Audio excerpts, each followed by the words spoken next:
Štvrtok 1.12. sa za dverami študovne Univerzitnej knižnice Prešovskej univerzity konala informatívna prednáška o zdravom životnom štýle.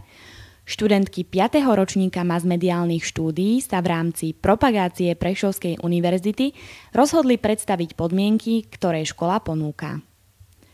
Prednáška bola bohato informačne nasýtená a zúčastneným poslucháčom objasnila nielen zásady zdravého životného štýlu.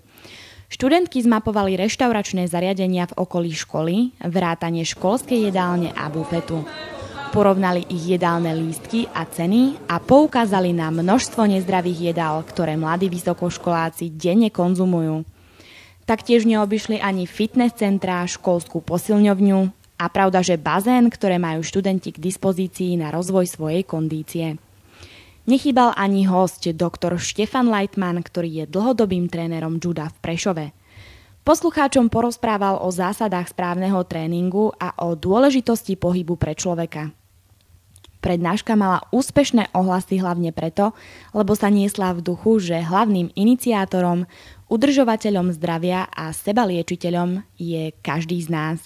My sami najviac ovplyvňujeme naše zdravie a spôsob nášho každodenného života. A preto nezabúdajme, v zdravom tele, zdravý duch. Možností, ako sa športovo vyžiť, je na Prešovskej univerzite a v jej okolí pomerne dosť. Dostupnosť a primerané ceny sú pre všetkých študentov veľkou devízou. Stačí si len vybrať. Vaše telo sa vám za to odmení. Pre Mediálka TV Viera Hrabovská a Andrea Leitmanová.